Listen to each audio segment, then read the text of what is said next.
The IFMAR Worlds. Held every other year, this is the title that every RC racer wants to win. Unlike most other major events that any enthusiast of RC can attend, the IFMAR Worlds are for qualified drivers only. The qualification process is simple. Finish in the top 40-ish in your IFMAR affiliated block, and you're in. Roar, the North American IFMAR affiliate, is hosting their annual national. This national is a Worlds qualifier, and it has the racers very excited. I don't know. Vegas? Just a qualifier for the U.S. Worlds for next year. What are you doing? It's a microphone. It's not. Okay. All right. It's a microphone. The last Nitro Worlds that we had here was in 2008 at the farm in North Carolina. It's the Worlds qualifier for the track that's in Vegas, so it's something we definitely got to qualify in for and do our best. This is my last chance to qualify before I go to college. Because once I go to college, I'm probably gonna find like a girl and like lose my mind and never race again. Who knows? This one obviously being a Worlds qualifying year helps out. Brings a little more to it, especially as the Worlds being in the U.S.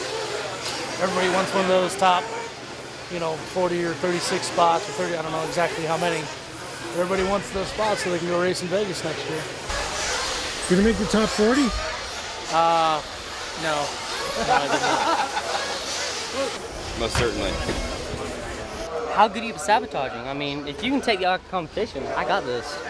About 2% chance. About 2%. Realistically, there is a lot of talent here, so I'm happy with wherever I finish. I thought it was top 100 to make the Worlds. No? Oh, man. Real close. You got 106. Almost there.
We arrive in San Francisco and are treated to somewhat cooler temperatures in the 60-degree Fahrenheit range.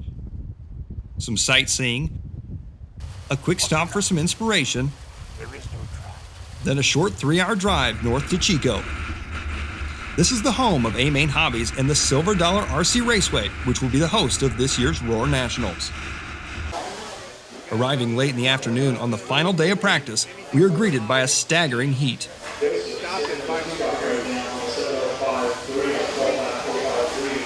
The facility is nothing short of amazing, arguably one of the best facilities in the world of RC. Given that this is a qualifier for a domestic Worlds, the pits are full. When looking at the track, you would think that traction would be high and that we should see blue groove conditions. This is not at all the case. The track is smooth, almost glazed, and offers medium traction condition at the best of times.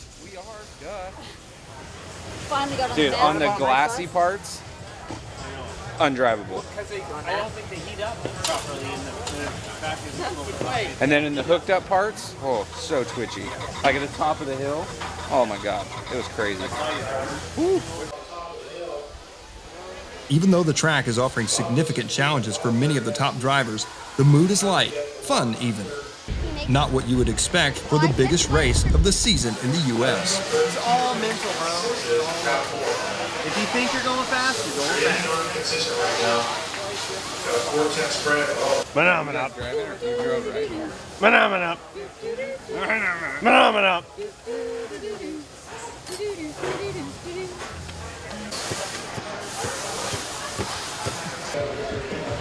No. This one goes there and that one goes there, right? Oh yeah, that stays. Oh, bumped up. Look at all the freaking bubbles. Come here, dude. Things are even slow at the Proline trailer. All this will soon change.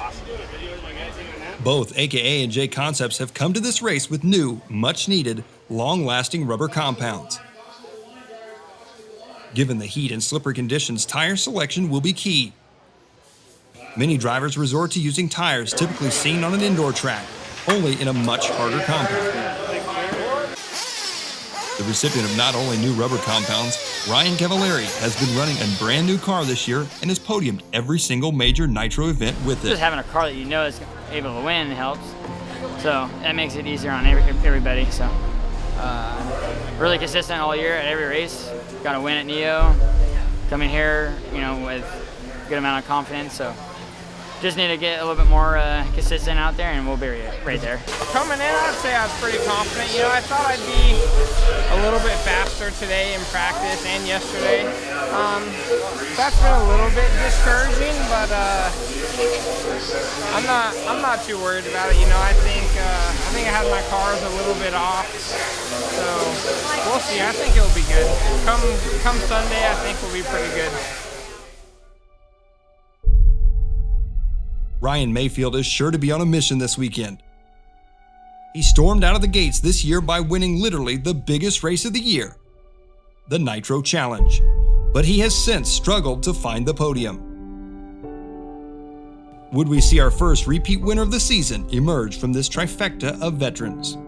I wouldn't call them veterans so much as they're still at their peak. I think that we're enjoying like a crossover period where, the likes of Mayfield, Cav, Tebo, they're all still at the peak. But for sure the young guns are coming, but they're still pushing them around.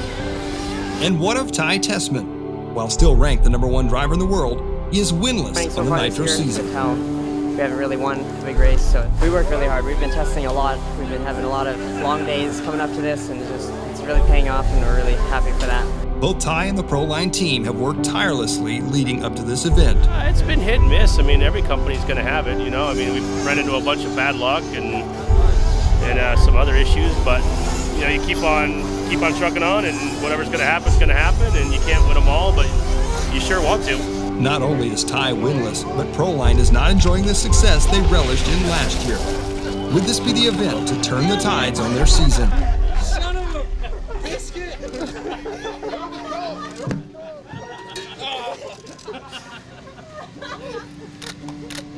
Yay! My shoes are wet. Oh, poor baby. If practice is any indication as to which way the momentum might swing this weekend, it could be a good weekend for both Proline and their stack of team drivers. We're going to make some more adjustments to our car, try to get a little easier to drive. But I think everything will be good for qualifying. Ty's car looked dialed, but he's been here before this year. Dominant after practice, but still winless on the season. Well, the tires that we like the best are a little more aggressive, so I'm making the car a little easier to drive. And then we'll run that through qualifying and then see if it needs to be changed for the main. If the track breaks up, we might not need to, or we'll just kind of see how it goes for the mains. Will he enjoy success or lament another defeat?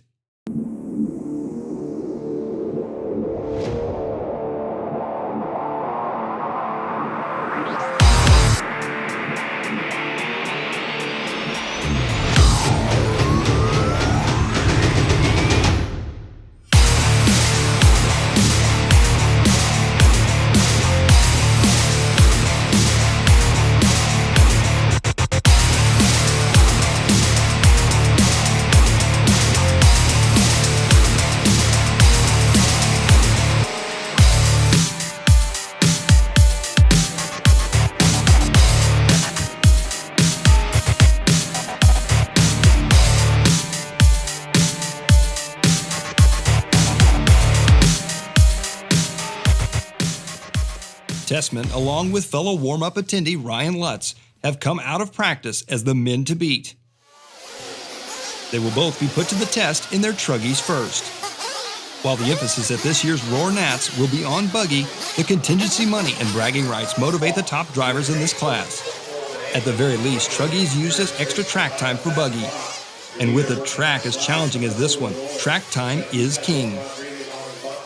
I think he was just being a little cautious at the beginning, just trying to not make a mistake in a rhythm. And I think, this track, if you crash, it hurts you so bad. So basically, he's got to be consistent, smooth. And I think he ran the whole thing without a mistake. Everyone was good for him in traffic. They got out of his way, so it was a really clean run. We've got the speed, and he says it's easy to drive, so we'll see what happens. Ty would TQ the first round of truggy. Could he carry any of the momentum into the buggy class?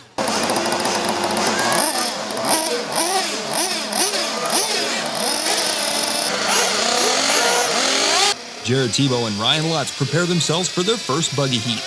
Fortune would not favor them in the first round. Ryan Maifield, hungry for a win, comes out with a strong first run. It was okay. Get a top 3 for the first round is good. Wasn't too sure. I'm a little off on the fast lap, but I just had a consistent race. A few of the faster guys had issues and had crashes, and I just had a clean run. Wish I would have kept second. I was in second at the end there and just had last 2 laps weren't perfect. They were still fast, but not perfect. Josh Wheeler got by me, but yeah, I'm happy to open up the Nationals with a third. That's not bad, not a bad place to start. So now I can maybe try a little tire change. I want to play with the clutch a little bit, and I got this third I can kind of rely on if I have any issues going on down the road. So yeah, I'm happy.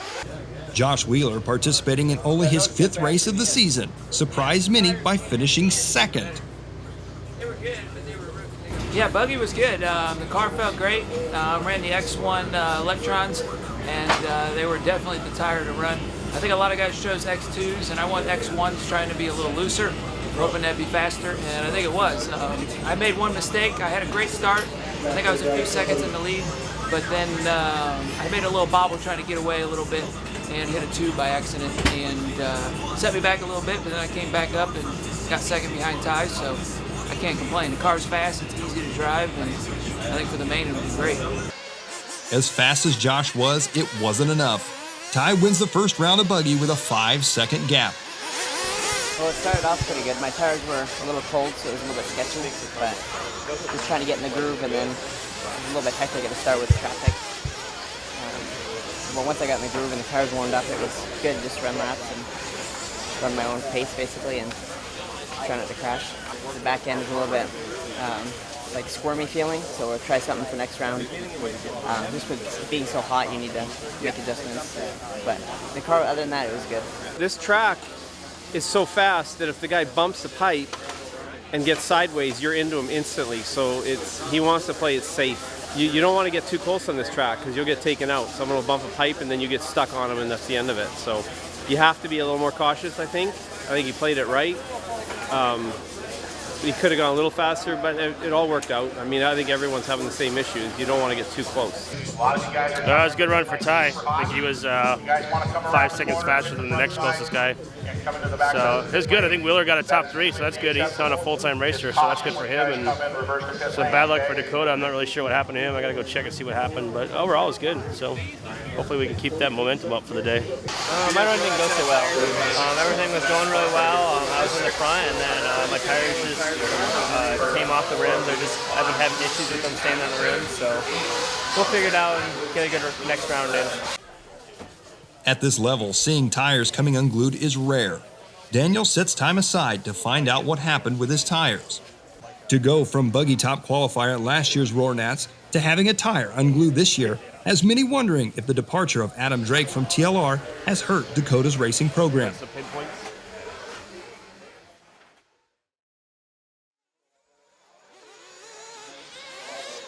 Round 2 begins with Ty TQing another round of truggy.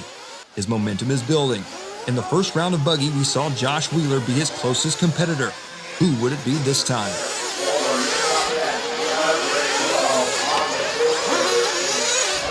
It started off decent. I've made a few mistakes throughout the runs, but putting in solid top 10 runs, so just going to work on trying to be a little bit more consistent, and hopefully that will end up being a little bit higher points at the end. So Cavalieri would earn a second-place finish. His hopes for a repeat win are very much alive. Dakota, managing to keep his tires attached to the rim, rounded out the podium. Not the best, could be better, but we still have time to turn around and figure it all out. Had a couple issues the first round. Second round, just made a mistake in Truggy. It's all my own fault. So truck was good. Go out in the next rounds tomorrow and just get a clean run in and go from there. Day one of qualifying nears its conclusion. So far, these Roar Nats have been going well for the Proline team drivers. Would tomorrow bring more success, or will some adversity creep into the mix?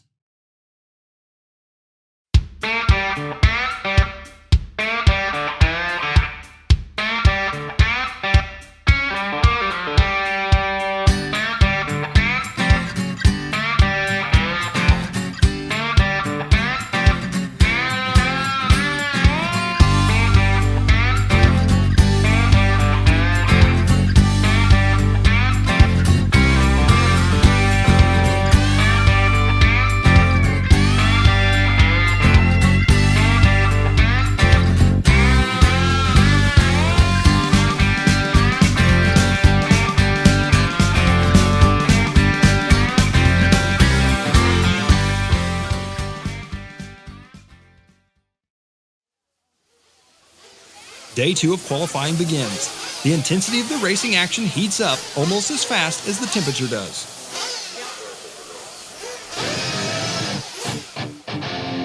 In the lower heats, it's an all-out street fight for the world spots. At this race, everyone is fast. Everyone wants to go to the Worlds. 160 drivers, 40 spots.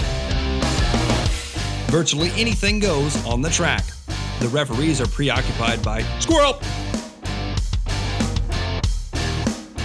For some, day two reveals that attendance at the 2016 Worlds will only be as a spectator, not as a participant.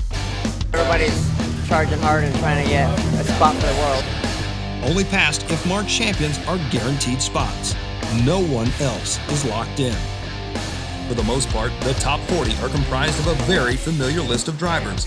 But as always, there are a few surprise additions and subtractions.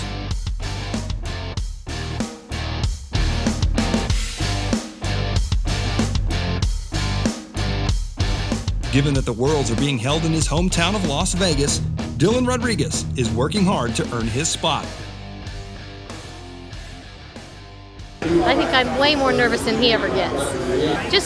I think qualifying's the worst part because he seems to do better in the long runs than he does in the short runs. Qualifying well has not been Dylan's strength. That being said, in the Truggy class, he is very near to locking in an A-main spot. However, Truggy's success will not reward him with a spot at the Vegas Worlds.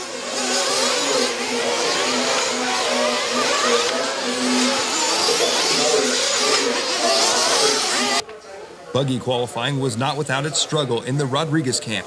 Oh, sweet. Nice. You need help learning how to use those? Apparently. Mine wasn't working so hot. I need that. That's the key right there. Forgot to tighten the wheel nuts. Oh, man. That's funny. In the first buggy round, Dylan was the sole owner of the 162nd spot. Round two would not be much better, 40th place. Day two would be a crucial day to see if he will in fact be eligible to race at the 2016 Worlds. A fierce competitor, Dylan has loftier goals than simply making the top 40 for Worlds eligibility. He is determined to make it into the semifinals. This is the top 20 of the event. With a 21st and 15th place finish in the final two qualifying rounds, not only has Dylan secured a spot on the 2016 Worlds team, he has made it to the semis. Back up front, Josh Wheeler continues to assert himself as a legitimate contender. We are having fun, first of all, and we're racing good, second of all, and we're having fun, third of all. So first and third is fun, and second we're doing good. Josh, a longtime X-Ray factory driver, drove his buggy into the second spot once again. Not only did Josh earn a spot in the semifinals with this finish, he closed the gap between himself and the leader. He was now only 2 seconds off the TQ pace. Well, I did a couple small changes to the car. I noticed I was a little thin yesterday, so I tried to go a little thicker and on the oil and just help it out a little bit, consistency.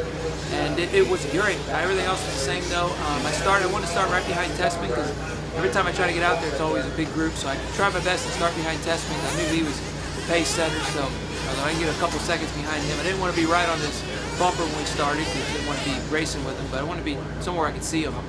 And so we took off and everything was good. I followed him, and I had it easy. I was running like 80–90%, so I felt comfortable where I was at. And just figured, hey, if I can stay here and hopefully he makes a mistake, or if I can creep up on him a little bit, I'll get ahead of him on the time. So I did just that at the end. I started, my tires were getting better and better as they wore in. And I creeped up on him. I actually moved ahead of him on the clock, but I was still behind him. And then we came on lap traffic with like, I think 2 minutes left to go or a minute left to go. And I was trying to go inside after the triple and cut the corner tight, and I got a little in the dust and it kind of hooked to the right and caught me on the tube. So just cost me a couple seconds there and just cost me the TQ. So, but it was close, I had fun, and hey, I'll take a second. Neo-X champion Cavalieri was slowly inching his car closer to the top. It was a pretty good round. Everything was pretty clean. I made one little bobble and buggy, so we would have been like right there with Ty. Pretty much the top four were pretty close together. So just gonna hope for another good run and just kind of rebuild the car a little bit for this next round and get ready for the semis. Yeah, everything kind of keeps getting better as we run, so it's been good. Yeah, I mean, I was pretty happy with my performance that round. I just made a little error and I hit that cone just slightly, and luckily it rolled back over, so it didn't really cost me that much. I just had 2 mediocre laps in a row at the end that really slowed me up. So. Silver State star Jared Tebo, starting round 3 in the B group, desperately tries to string 2 good runs together.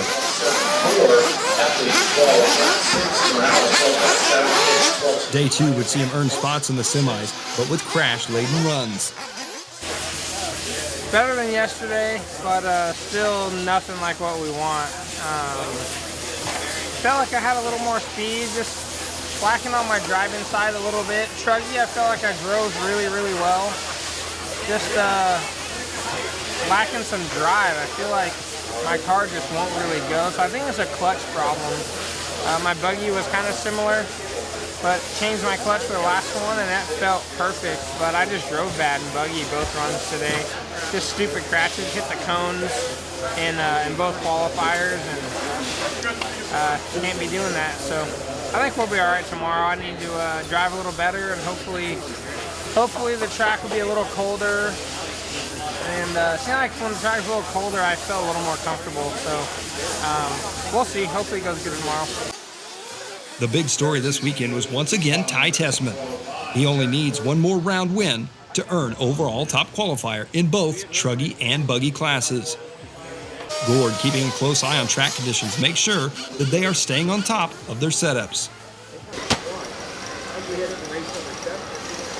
Keep it going, guys, keep it going.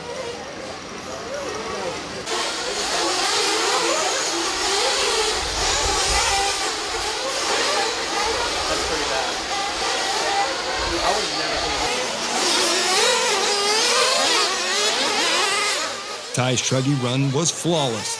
6 seconds separated him from second place finisher Ryan Lutz. Would buggy be the same? Ty, with a bit of luck on his side, navigates lap markers more effectively than Josh Wheeler. And in a somewhat anticlimactic fashion, clinches TQs in both buggy and truggy in round 3.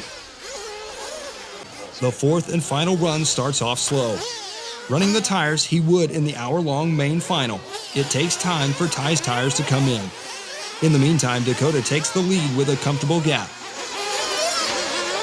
The car was good. It's the best it's been all weekend. We've been working with it, and we got really good for that last round. So, I mean, that's what I wanted, and confident with the car, and the engine and tires are working awesome.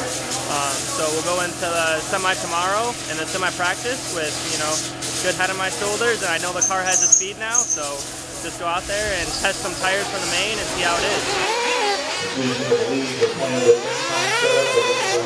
Tessmann put on a valiant fight, but Dakota would fend off Ty's bid for a perfect weekend by taking the win in the final round of qualifying. Good job. Beautiful. Good job.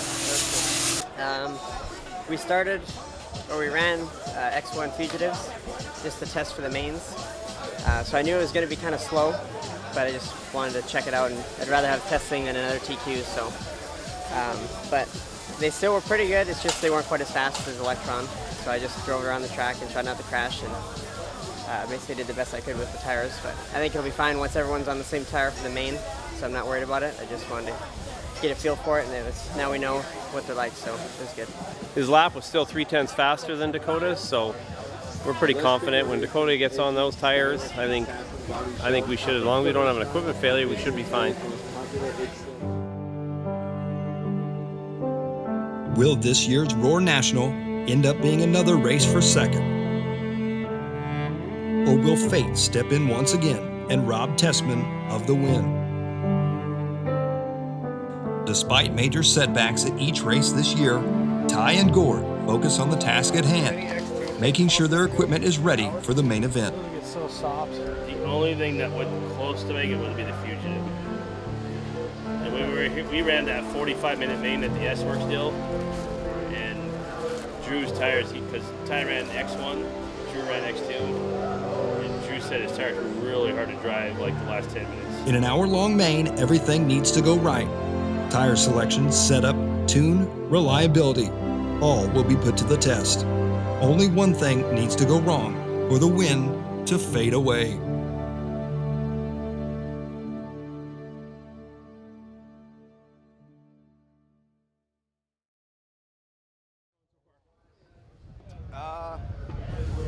Not awesome. Well, I qualified second in truck, so that's not too bad. But kind of the tire game's a little crazy. Can't really figure it out.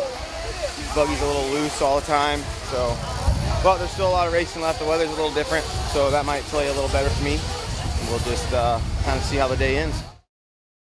In a rare break from tradition, the top qualifier is exempt from running the semis at this year's Roar Nats. I don't know if not running the semi is good or bad. I guess we're going to find out. Normally the TQ always has to run the semi, and so I don't really know what it's going to do. I mean, it's less wear and tear on the car, so on that side it should be good, but it's also less time on the track, so I guess we'll see what happens. Just because it's a guaranteed spot in, you know, the last thing you want to do is gain the experience of the track time, but then have something happen, especially with the track and the heat, putting an additional 30 minutes on your car. You know, you never know what could happen. So for Ty and Gord, right now they're pretty relaxed, and all of us are going to be thrashing here for the next hour. So that means Newman Dog going to close the gap up on Blair a bit. Everybody wants the same thing, and it can get pretty ruthless. Anyone in particular? No, I think everybody just is really, they're like, they can see the finish line, you know, being like the main, and they just go for it, you know? I do. Track's got a little more grip than it did yesterday and the days before, so we're trying to compensate for that and hope for the best. Track's probably a little bit more traction out there, but it's all pretty similar, you know. It's pretty fun. In addition to the Truggy A main, Ty will also run both semi-final warm-up sessions. He and Gord both hope that this will be enough data for them to have the right package coming into the main event. In the meantime, the semifinals are run without Ty.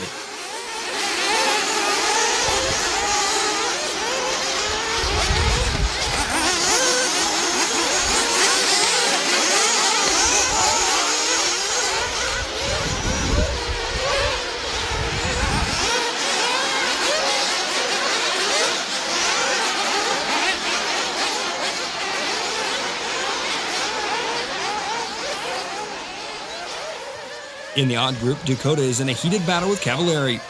Cav's new ride appears to be too much for him to hold on to at times. Smooth lines are a challenge for him. Finn's buggy is planted and seems to be a bit easier to drive in the early goings of their semi. Nevertheless, Ryan remains within striking distance in the early stages.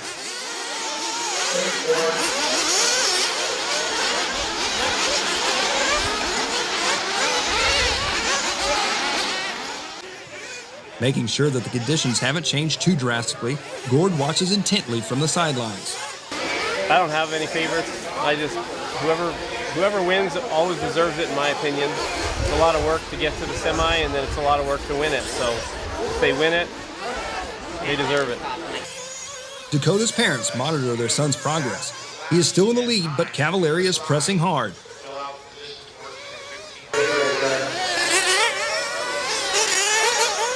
Just past the halfway mark of the 30-minute semi, Cavalieri has dropped off Dakota's pace ever so slightly.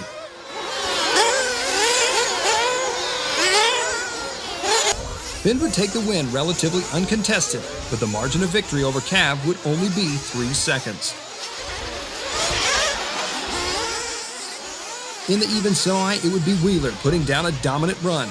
It was literally the Josh Wheeler show, but with no one pushing Josh, would his run be on pace with the odd semi-finalists?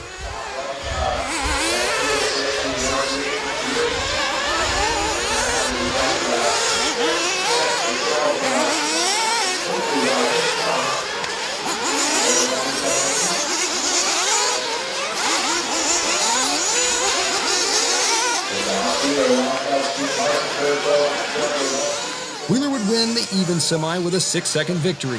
However, this wasn't enough to beat out Dakota's time. Wheeler was 3 seconds off Finn's pace and even ended up slower than Cavalieri's pace. Josh would start the main event 4th on the grid. Next up, the Truggy A main. Pitmen top their drivers' rides and prepare for the start of the 45-minute race.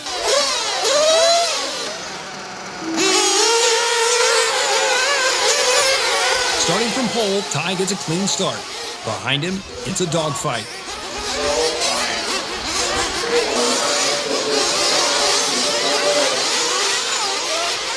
Second place qualifier Maifield has a good start and is maintaining a small deficit to Ty.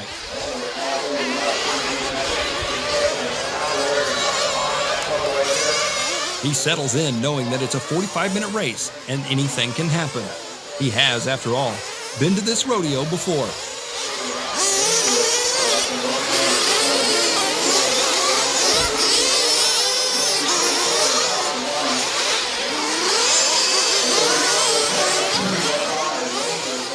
A repeat of Silver State was not in the cards for Maifield.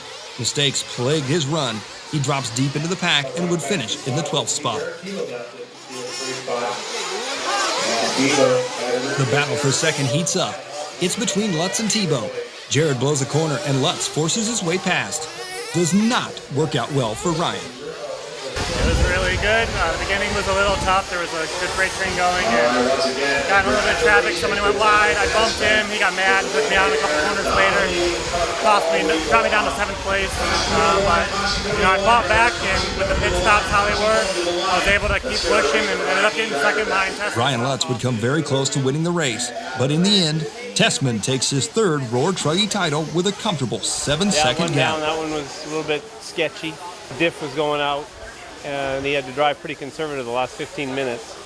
But his lap times didn't go too much slower, but he drove smart and was careful and finished the race, and that's all that counts. The stage is now set for the hour-long main event, the Buggy Final. Who would take the coveted title this year? Ty Tessmann. Of course. Yeah, Dylan would have if he was in there, but oh well. Next time, You're right? Let Ty do it this time, huh? We're gonna let Ty have it, Gotta and then let we'll Ty just have take it, the man. Worlds in Vegas, right? This is all practice for the Worlds, man. That's what we're focusing on. This is our junior 180. I think it'd be a fool not to say Tessmann. Anything can happen. Fenn, snuck in TQ in Q4 in buggy. I think that'll annoy the Tessmann a little bit, but it's tough to see anyone really challenge him for 60 minutes, let alone field 45 in the truck main. So I think Tessmann's a safe bet. It looks like he's back. Ty Tessmann, kids on wheels. It's ridiculous.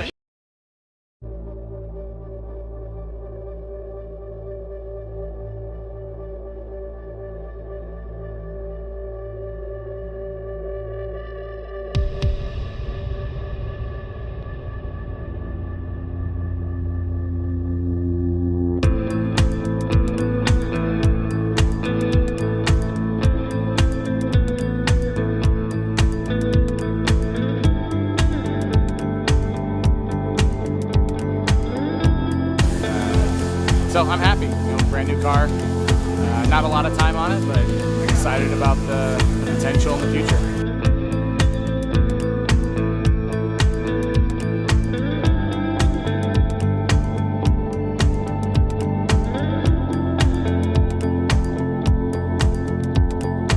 I want 2 podiums, and it's not looking great right now, but I'm not giving up. We're working hard. I got some setup stuff I want to change, and I think we'll be all right.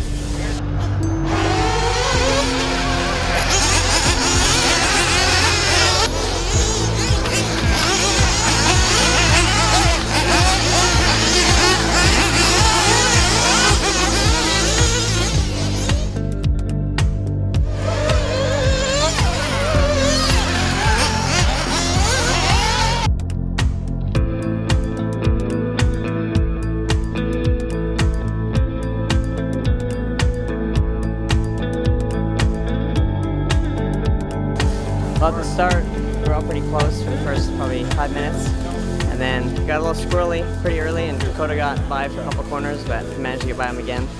And then just kind of drove around the track and tried to keep my gap, and then slowly build on it, and then just really not crash and try not to abuse my car too much around the track. You got to make your car last, and this track was very tough on him, so that was most of the battle out there.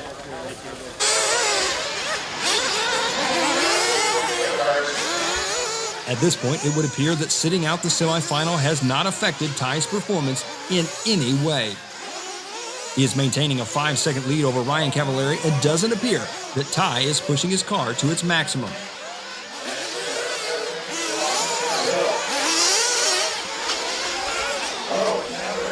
Setup was really good. We made a few adjustments after the semi.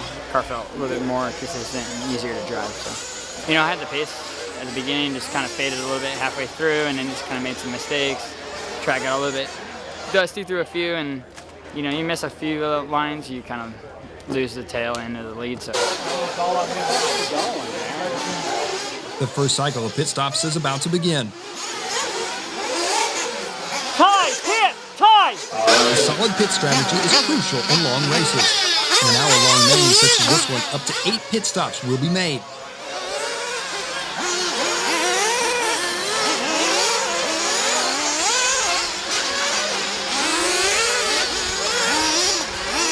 The heat begins to take its toll on the competitors and their equipment. We begin to see retirements. Drew Moeller has mechanical issues, a blown throttle servo. Drew would not be the last retirement. Not even at the halfway point, Ryan Maifield would suffer mechanical failure. His Nats are also over. While the Maifield retirement was a shock for most, the biggest surprise came only 5 minutes into the race, with the retirement of the second-place starter, Dakota Finn. His motor screws backed off. He does not re-enter the race.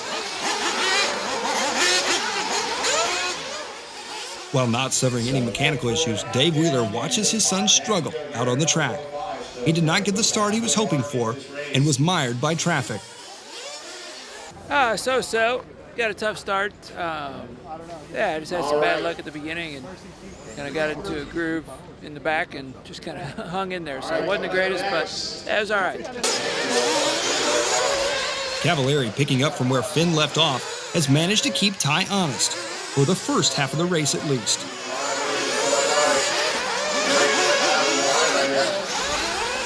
He is maintaining a 6-second gap to the world champion. This would soon change. Ryan's front tires have little to no tread left. His car becomes increasingly more difficult to drive. He drops off the pace. With 8 minutes left, Cavalieri has put a lap down. Could Ty hang on for his second double roar title?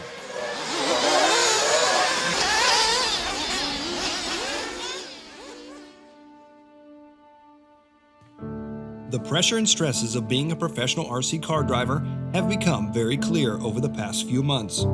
After defeats at Silver State and Neo, Ty made it his mission to win this race.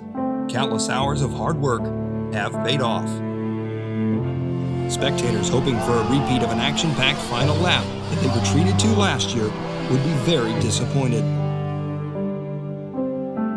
Ty, with a 2-lap margin of victory over Cavalieri, has taken the title once again. I mean, we always hope to win, but you know, we got up to a number 2 position, which is good for me. You know, I've been pretty consistent since I've gotten the new car, and this whole year's been pretty fantastic, so can't complain. Had no shot to win, but if you can't win, podium is the next best thing, so take it as a positive.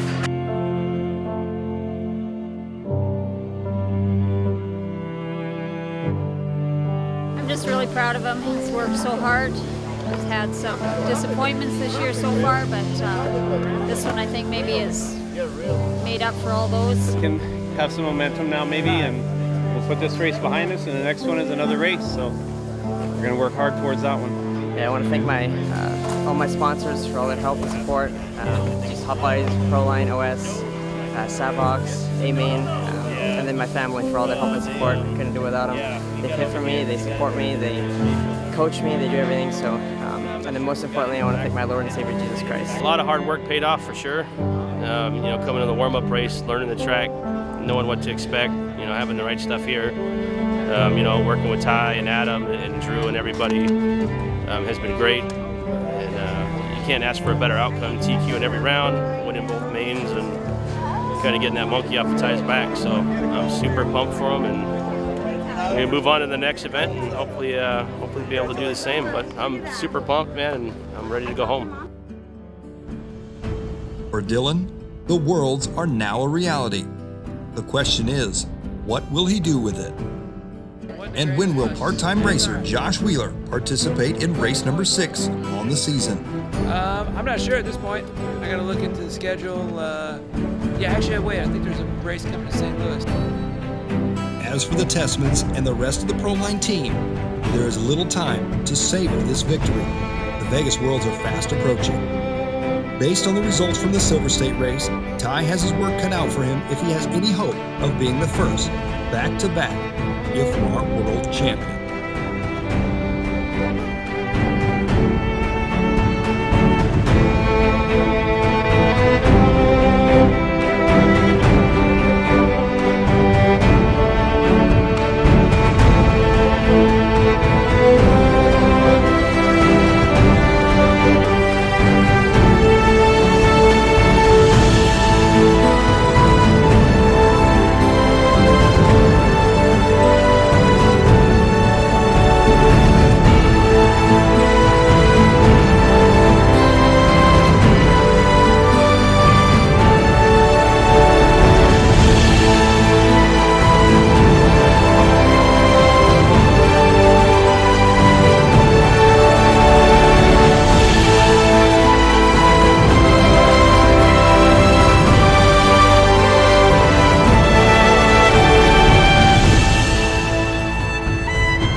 What did it feel like slapping JQ? Well, if I'd known he was so drunk, I might not have. But, Okay, this one's got a little something. Yeah. This guy, he won't ever leave us alone. No photos! Get out of here! Thank you.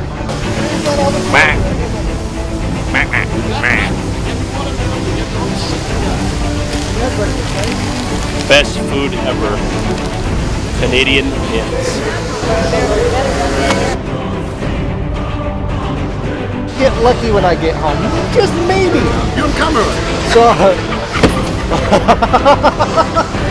You like that? That's amazing. so I don't want to make her mad. This guy's gold. What a good one. What's your wife's name? Do you want to say hi? No, I don't. Oh my God. In the first buggy round, Dylan was the sole owner of the 106, oh, that's a big number for us Missourians, 162nd spot.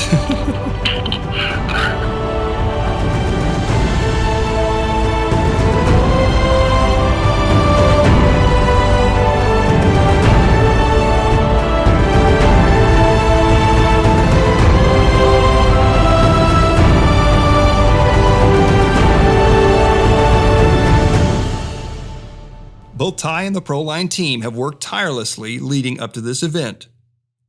Tirelessly. Tires. Yeah, I know. Pretty awesome. Yeah, it is. I like it. Yeah.